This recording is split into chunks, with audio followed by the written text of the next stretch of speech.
palavra de Deus fala em obedecer.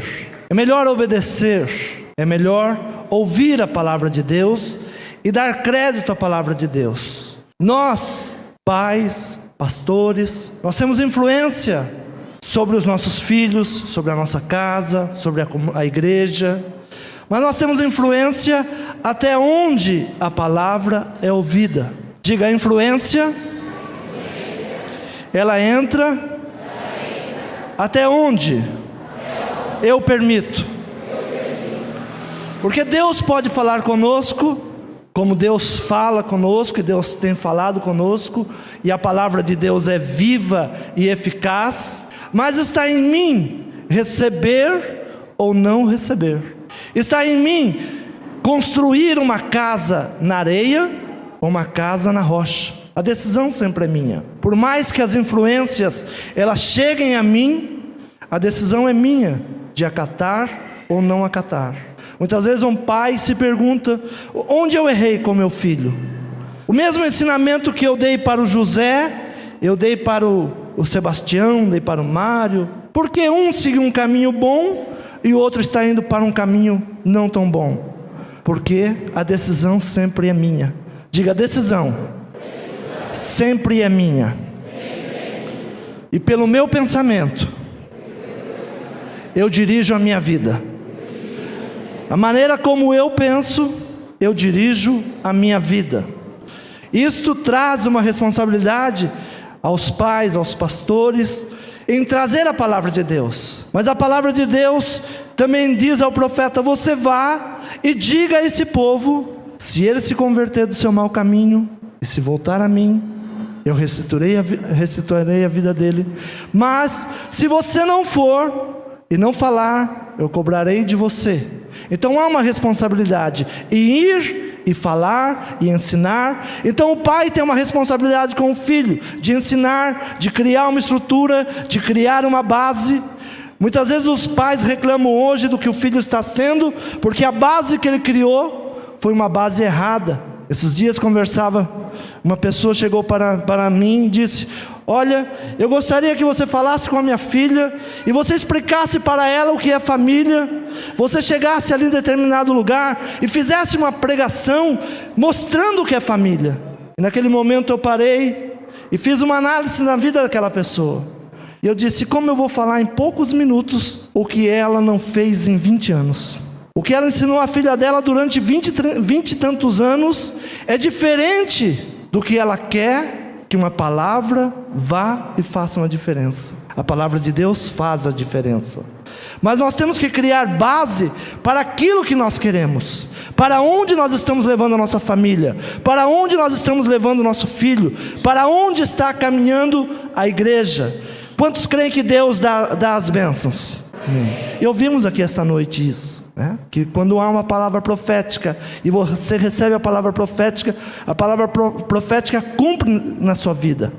Mas Deus tinha para o povo de Israel as bênçãos de entrar na terra prometida, tomar posse da terra prometida, ali construir a sua nação.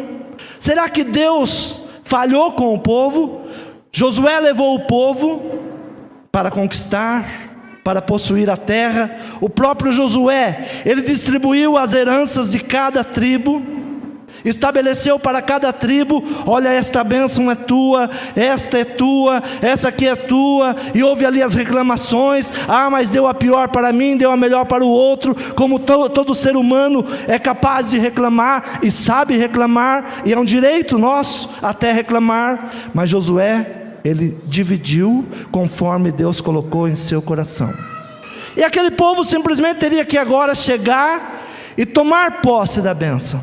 A bênção estava dada, a terra dividida, mas a primeira coisa que aquele povo começou a dizer foi: há muitos gigantes, não conseguiremos, não conquistaremos, não teremos. Esse povo que está aí é um povo que tem armas, é um povo que tem um grande exército. Mas esse mesmo povo sabia do operar de Deus, que tirou lá do Egito o exército do Egito, um exército poderoso, que veio atrás de homens e mulheres no meio do deserto, e morreram ali na divisão de águas. Esse mesmo Deus que atravessou eles pelo deserto, que na hora da fome deu comida, que na hora da sede deu a bebida, que na hora das trevas vinha com a luz. Esse mesmo Deus que tinha usado Josué para entrar na terra prometida e tinha dividido ali cada um a sua herança, esse mesmo Deus agora parecia que era diferente.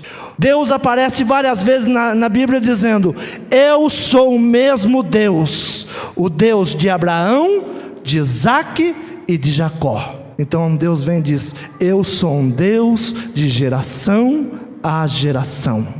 E há muitas pessoas que hoje não conquistam, porque acham que Deus mudou, que Deus não é o mesmo Deus. É a maneira de pensar, é o seu conceito.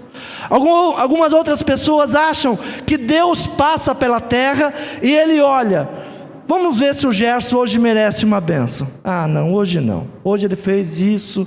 Não, hoje eu não vou dar nada para o Gerson. São as maneiras de pensarmos. Nós achamos que Deus está passando pela terra. Ah, hoje você foi bonzinho e vai te dar um presente. Isso é Papai Noel. É outro conceito que muitas vezes nós queremos trazer para o conceito de Deus. Papai Noel que é desta maneira: se você obedeceu, se você passou de ano, se você fez isso. Deus, Ele tem princípios, e Ele olha os seus princípios. A sua vida está dentro dos princípios de Deus. Todas as bênçãos já foram dadas. O diabo não pôde roubar. Há uma grande diferença hoje na nossa vida. Nós achamos que Deus vai nos dar algo, e a palavra de Deus diz completamente ao contrário: tudo eu já te dei. Então a diferença é se eu tomo posse ou se eu não tomo posse. A bênção já foi dada. A grande diferença está em tomar posse da bênção, em possuir a terra, em possuir a bênção. Mas a maneira como você pensa dirige a sua vida. A maneira como você age dirige a sua vida. E você se sente alguém que nunca vai conquistar, que nunca terá nada, por causa da sua maneira de pensar. E pela sua maneira de pensar, você vai viver uma vida errante, vai para um lado, vai para o outro. Ah, está tendo uma bênção lá não sei aonde, e aí você corre para lá. Agora uma bênção lá no outro lado, você corre para o outro lado. A palavra de Deus não diz isso também. A palavra de Deus diz: as bênçãos, os milagres seguirão os que creem. E nós fazemos ao contrário. Nós corremos atrás de onde tem o milagre. Mas a palavra de Deus, ela diz que as bênçãos nos seguirão, os milagres nos seguirão. E Deus, Ele deu a bênção ao povo de Israel através de Josué. Mas Josué morreu e o povo começa a entrar por uma situação de perdição, uma situação longe da palavra de Deus. E nós vamos ler hoje no livro de Ruth sobre uma família que tomou uma decisão. A família de Noemi, sogra de Ruth. Foi uma decisão. Muitas vezes nós somos precipitados nas nossas decisões, na nossa maneira de pensar, na nossa maneira de agir. E começa desta maneira esse livro, que muitos podem dizer que é um livro de história, mas eu vou dizer para você que ele é um livro profético. Ele é um livro apostólico. Ele é profético porque anuncia o fim e o propósito de Deus para os homens. É apostólico porque ele edifica em nós fundamentos que vão estruturar a nossa vida. Através da história dessa família, nós podemos mudar a nossa maneira de pensar, a nossa maneira de agir, construir fundamentos e crer numa palavra profética de mudança. E sucedeu que nos dias em que os juízes julgavam, houve fome na terra, pelo que o homem de Belém de Judá saiu a peregrinar nos campos de Moabe, ele, sua mulher e seus 2 filhos. E era o nome deste homem Elimeleque, e o nome de sua mulher Noemi, e o nome dos seus 2 filhos Malom e Quilion, Eufrates de Belém de Judá. E vieram aos campos de Moabe e ficaram ali. E morreu Elimeleque, marido de Noemi, e ficou com ela os seus 2 filhos, os quais tomaram para si mulheres moabitas. E era o nome de uma órfã, e o nome da outra Ruth, e ficaram quase 10 anos. E morreram também ambos, Malom e Quilion, ficando assim esta mulher desamparada dos seus 2 filhos e de seu marido. Então se levantou ela com as suas noras e voltou dos campos de Moabe, porquanto na terra de Moabe ouviu que o Senhor tinha visitado o seu povo, dando-lhe pão. Amém? Aqui conta uma história de um lugar que em determinado momento começou a vir uma fome, começou a ter fome. Mas nós temos que entender que tudo que acontece no natural é porque está acontecendo no espiritual. Quando acontece primeiro o natural e depois o espiritual.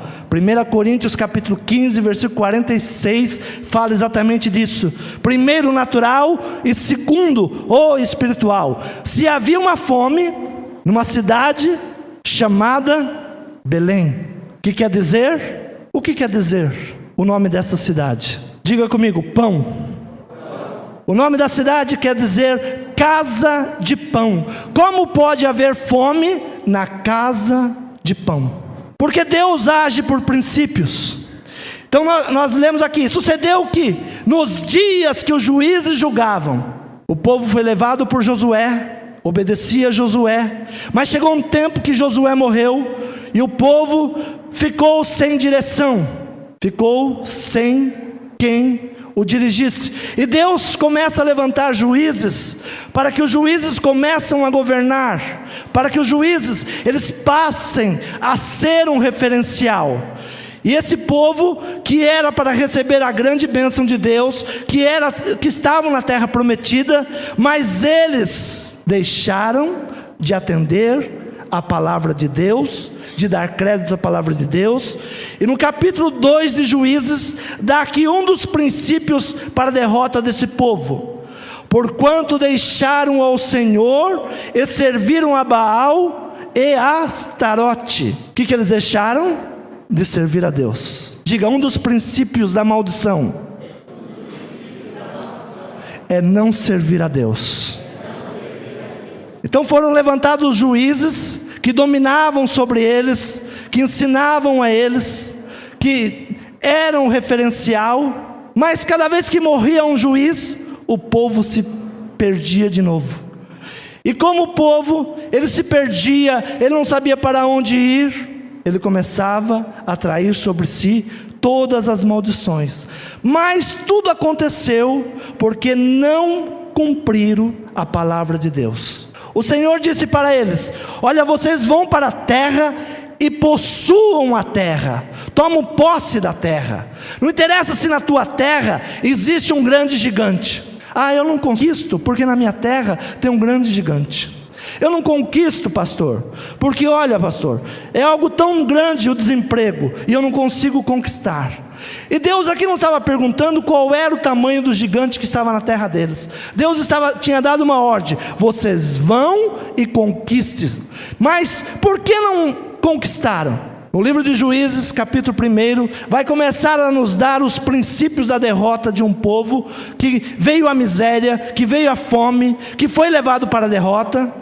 Versículo 19 do 1º capítulo de Juízes: e foi o Senhor com Judá e despovoou as montanhas, porém não expeliu os moradores do vale, porquanto tinham carros de ferro. O que eles fizeram aqui? O serviço pela metade. Uns inimigos eles tiraram e os outros deixaram. E o Senhor foi com Judá. Quem é que estava com eles? Diga, o Senhor. O Senhor foi com Judá e despovoou as montanhas, porém não expeliu os moradores do vale, porquanto tinham carros de ferro.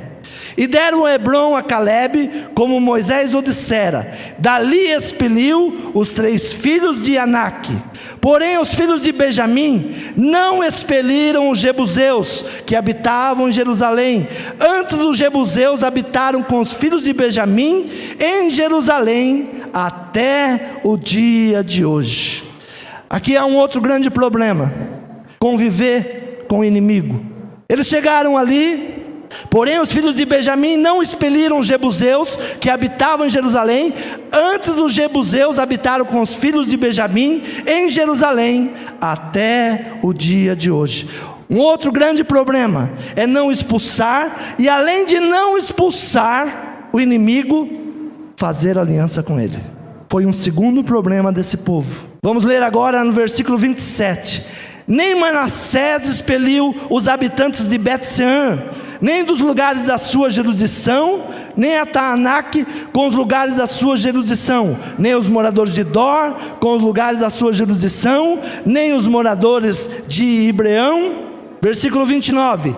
Tampouco expeliu Efraim os cananeus que habitavam em Gezer. Antes os cananeus habitavam no meio dele, em Gezer. Versículo 30. Tampouco expeliu Zebulon os moradores de Quitron, nem os moradores de Naolou. Porém os cananeus habitavam no meio deles e foram tributários. Além de conviver, ainda pagavam tributos a eles. Tudo que é natural, você traz para o mundo espiritual. Diga, tudo que é natural, eu trago ao mundo espiritual. A Bíblia não é feita de historinhas. Algumas pessoas pensam que a Bíblia é feita para contar histórias de um povo. Não, a Bíblia, ela nos traz princípios. Diga, a Bíblia nos traz princípios. Como é que nós estamos vivendo hoje? Qual é a nossa maneira de pensar hoje? Algumas pessoas pensam que o diabo, ele tem chifre, tem rabo, é 6 metros de altura. Tudo isso é misticismo. O diabo, ele trabalha com princípios, que ele vai entrando, e ele vai depositando, e ele vai colocando ali o seu limite, e ele vai conquistando. O diabo trabalha com princípios. Por isso que nós falamos principados. Só há um principado se há um princípio. Então, quando nós estamos levando uma vida de derrota, a primeira coisa que nós devemos pensar: onde eu estou falhando? Em qual princípio eu estou abrindo mão? Onde eu não estou conquistando? Ou é dentro da minha casa? Diga, dentro da minha casa. Eu sou o sacerdote. Não é o pastor que vai entrar na sua casa. O pastor, ele traz princípios, e você pega os princípios e aplica a sua vida, se assim você quiser. Se você não quiser, ninguém pode te obrigar. O homem de Deus, ele chegará e trará princípios para a tua vida, que você deve segui-los ou não. Então esse povo, eles tinham tudo. Eles tinham o exemplo de Moisés, eles tinham o exemplo de Josué, eles tinham o exemplo de Caleb, eles tinham tudo para conquistar. Eles tinham uma história de conquista. Um povo que era escravo, saiu pelo deserto conquistando, saiu pelo deserto possuindo, saiu do Egito, as mulheres do Egito entregando sua riqueza às mulheres hebreias, mas o passado não serviu para dizer: nós já conquistamos e vamos conquistar de novo. Para que serve o passado na tua vida? Nós usamos só o passado amargo da nossa vida para arruinar o nosso futuro. O passado, ele serve de um referencial para você poder dizer: até aqui o Senhor me ajudou, até aqui eu venci tudo que eu passei aqui para trás, porque Deus estava comigo. Diga, até aqui o Senhor me ajudou. Então nós temos que olhar para o passado, não para saber se alguém te magoou no passado, se eu falou isso, se falou aquilo, mas saber que você venceu tudo isso. Há muitas pessoas que estão presas ao passado por coisas amargas, por tristezas, por angústia, e não avançam no presente, porque não tem o passado apenas com o referencial de um vencedor. O passado é um referencial para um povo que é vencedor. O passado, ele tem que trazer para nós um referencial de um povo vencedor. Muitas vezes Deus chegou diante do povo e disse: olha, vamos conversar, vamos lembrar quem eu sou na vida de vocês, vamos lembrar o que eu fiz com o povo que eu tirei lá do Egito. Deus chamava eles a uma conversa: traga aqui as suas queixas, o que vocês têm contra mim, porque vocês estão fracassando. Vamos conversar. E Deus dizia: olha, eu vos tirei lá do Egito, eu vos tirei da servidão, eu trouxe, eu vos dei água, eu vos dei alimento, eu vos dei a terra por possessão. E quando o povo se via sem um direcionamento, o povo começava a procurar outros deuses. E o livro de Ruth, ele começa exatamente: e sucedeu que nos dias dos juízes. Isso é um princípio. Olha, isso aconteceu quando havia homens de referencial, nos dias dos juízes, quando eu levantava alguém para trazer a vossas famílias um referencial, uma maneira de ser, uma maneira de agir, um estilo de vida. Os juízes, eles traziam ao povo um estilo de vida, como deveria ser, como deveria agir. Mas o povo, ele procurava se distanciar cada vez mais da presença de Deus, e deixaram ao Senhor e serviram a vários deuses. A consequência que nós temos aqui é a fome física e espiritual. Logo havia fome porque no mundo espiritual estavam longe de Deus. Diga: havia fome, porque no mundo espiritual estavam longe de Deus. Diga: o povo ouve, mas não muda. Não estou falando que nós não mudamos, né? Nós temos mudado, graças a Deus. Temos conquistado, mas temos muito mais a conquistar ainda. E essa história começa a falar de um homem que saiu de Belém, e Belém era a casa de pão. E ele foi para Moabe, uma terra inimiga. Diga: quando eu saio da presença de Deus,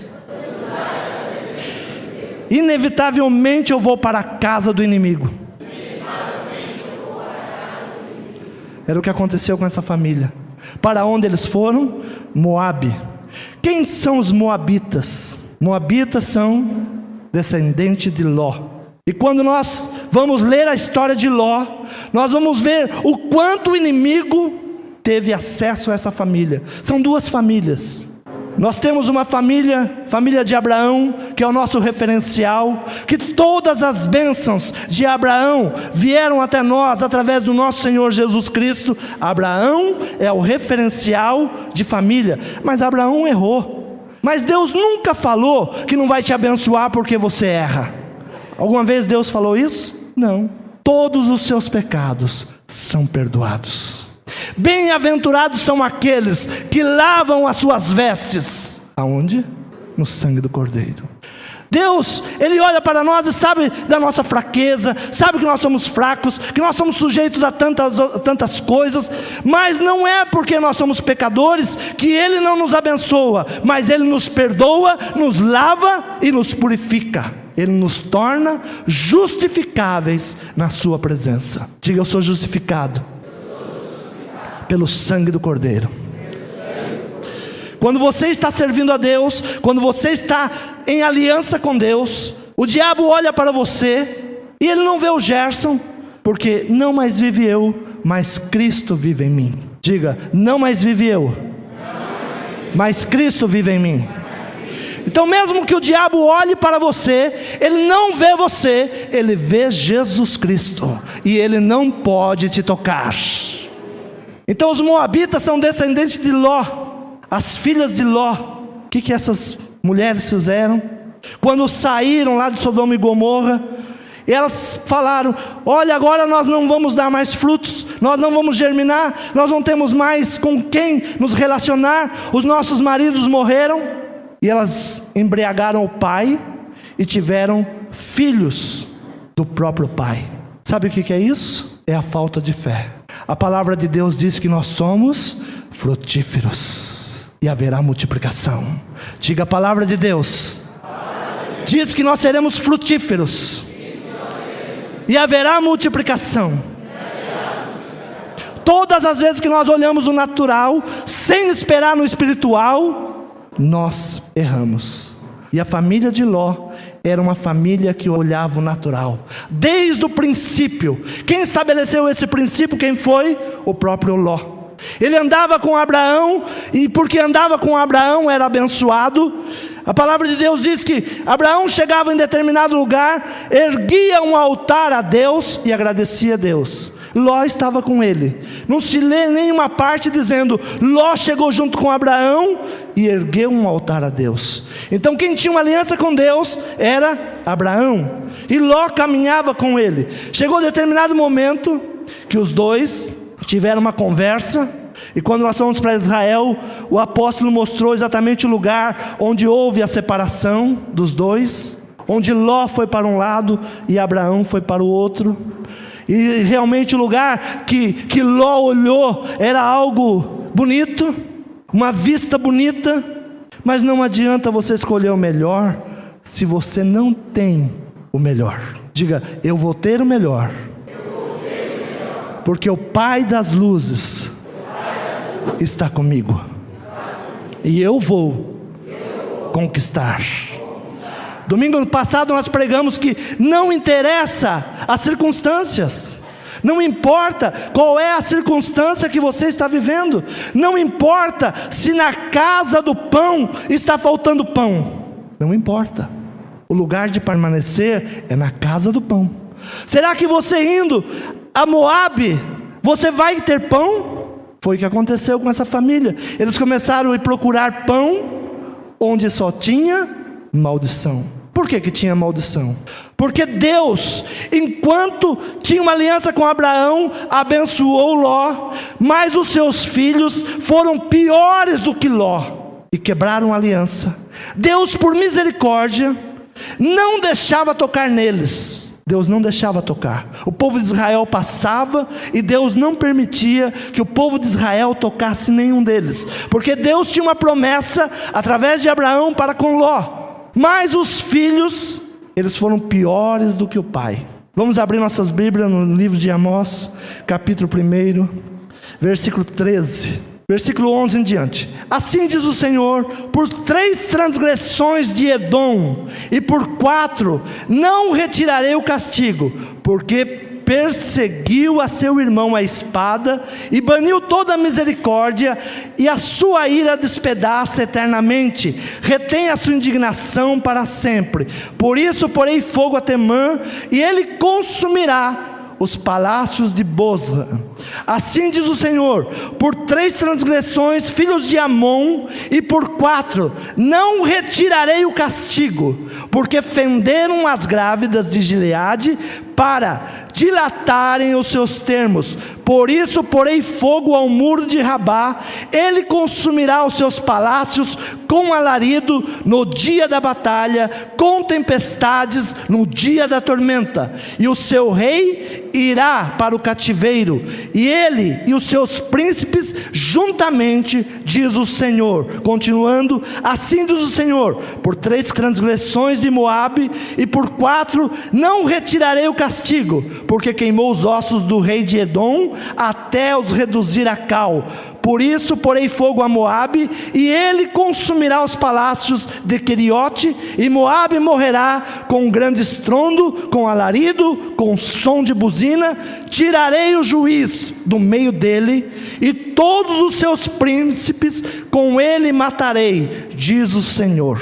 Essa aqui era a maldição que havia sobre esses 2 homens, e é para lá exatamente que esta família se dirigiu, que esta família saiu da casa onde tinha pão. Por que estava faltando pão?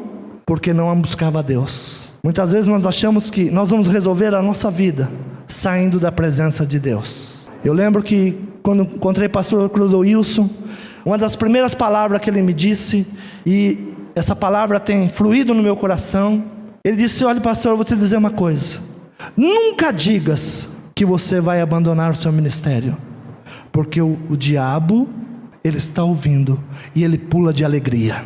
Vamos traduzir isso para a família. Sacerdote, nunca digas que a sua família não é a melhor, nunca digas que a sua família não será abençoada, porque quando você diz isso, você avaliou a sua casa. Em Levíticos, a palavra de Deus diz: conforme o sacerdote avalia a sua casa, assim ela é. Onde estão os sacerdotes aqui esta noite? Diga: eu abençoo a minha casa. A minha casa haverá princípios. Eu não abro mão de conquistar de trazer mudanças. Eu não abro mão de ensinar os meus filhos, de trazer uma mudança de pensamento para a minha casa. Essa é a melhor atitude de um sacerdote. Como você avalia a sua família, assim ela é. Este homem olhou para a casa de pão e disse: família, vamos embora, vamos para a terra de Moabe, vamos para a terra da perdição, vamos para a terra da contaminação, porque quem sabe lá nós teremos pão. O sacerdote não age desse jeito.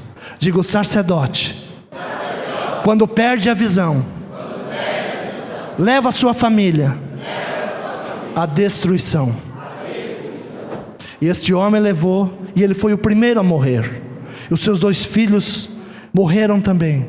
E ali depois Deus resgata, porque Deus, Ele tem bons pensamentos para nós. Diga, Deus tem bons pensamentos para nós. Amém? Vamos abrir nossa Bíblia. Primeiro livro dos Coríntios, capítulo 11, versículo 23. Porque eu recebi do Senhor o que também vos ensinei, que o Senhor Jesus, na noite que foi traído, tomou o pão, e tendo dado graças, o partiu e disse: tomai, comei, isto é o meu corpo que é partido por vós. Fazei isto em memória de mim. Semelhantemente também, depois de cear, tomou o cálice, dizendo: este cálice é o novo testamento no meu sangue. Fazei isso todas as vezes que beberdes em memória de mim. Versículo 26. Porque todas as vezes que comerdes esse pão e beberdes esse cálice, anunciai a morte do Senhor até que venha. Quando é que nós fazemos isso? É quando nós chegamos aqui domingo à noite e participamos da cerimônia da Santa Ceia. Ser participante do corpo e do sangue de Jesus não é tomar esta Santa Ceia, que isso aqui é um memorial, não é isso. É vivermos o ministério de Jesus, é ser participantes do ministério de Jesus, é comer a sua carne. Jesus diz o seguinte: quem não comer a minha carne, não tem parte comigo. Então não é beber essa Santa Ceia, isso é um simbolismo, é um memorial, mas nós temos que ser uns participantes do corpo e do sangue de Jesus todos os dias, e não importa as circunstâncias, nós vamos vencer todas e qualquer circunstâncias que se levantam contra nós. A grande guerra que nós temos, irmãos, é saber se nós queremos deixar Jesus morar dentro de nós, venha a nós o teu reino, estabeleça o teu reino em nós, ou se nós, a nossa alma, continua mandando. Esse é o grande problema, esse é o grande dilema do ser humano, porque eu sei que eu preciso morrer para que Jesus possa nascer em mim. Estava ouvindo esses dias daquelas crianças que nascem grudadas, siameses, né? E ali uma criança com o mesmo corpo, mas ela tinha 2 cabeças. E o mesmo corpo com 2 cabeças, mas com 2 personalidades. Essas crianças já têm mais de 10 anos, e os pais, eles estão num dilema de tomar uma decisão, porque a ciência diz o seguinte: para uma viver, a outra tem que morrer. Vocês têm que decidir qual das 2 vai viver. E ali, aquele repórter diz: uma gosta de leitura e a outra gosta de andar de bicicleta. Essa é a nossa vida, irmãos. Nós queremos ter 2 cabeças dirigindo a nossa vida: a minha alma e Cristo. Eu preciso tomar uma decisão. Um dos 2 tem que morrer. Um dos 2 precisa morrer. Tem hora que a minha alma fala mais alto do que Jesus Cristo na minha vida. E a Bíblia diz: se não morrer, não terá vida eterna. E nós ficamos como aqueles 2 pais. Eu sei que, como os pais daquela criança, é uma decisão difícil de tomar, porque abrir mão da minha alma, eu tenho que abrir mão de muitas coisas, do meu eu, de tantas coisas. Mas Paulo, ele pôde dizer claramente: não mais vive eu, mas Cristo vive em mim. Então nós precisamos tomar uma decisão. Quem é que vai viver na sua vida? A sua alma vai te levar para a terra de Moabe várias vezes, vai me levar para a terra de Moabe várias vezes, porque isso é a alma. Isso que aconteceu com esse homem dessa família foi a alma. Ele estava na casa do pão e disse: não há pão. Foi a grande diferença da oração de Isaac e de Jacó. Duas orações. A mulher de Isaac chegou para ele e disse: eu quero ter filhos. Isaac foi e orou a Deus. A mulher de Jacó chegou para ele e disse: me dá filho, senão eu morro. Ele disse: vai morrer, porque eu não sou Deus. Não é isso? A nossa alma. Então nós precisamos tomar uma decisão, porque todas as vezes que comer desse pão e beber desse cálice, anunciai a morte do Senhor até que Ele venha. Diga: para que Cristo venha. A igreja precisa cumprir o propósito. Nós pensamos que um dia Jesus virá. Quantos creem que Jesus virá? Amém. Eu também creio, mas não é Ele que toma a decisão, é a igreja que cumpre o seu propósito. Enquanto a igreja não cumprir o seu propósito, Jesus não virá. Vocês sabem disso? Vem Jesus. Se fosse só por nós orarmos para Ele vir, já estaria aqui. Mas Ele diz: e a obra está pronta? A palavra de Deus diz que Ele está assentado. Assentado quer dizer, cumpriu o seu trabalho. E a igreja tem que estar em pé para cumprir um trabalho. Então são princípios para mudança. Quantos querem ter mudança nesta noite?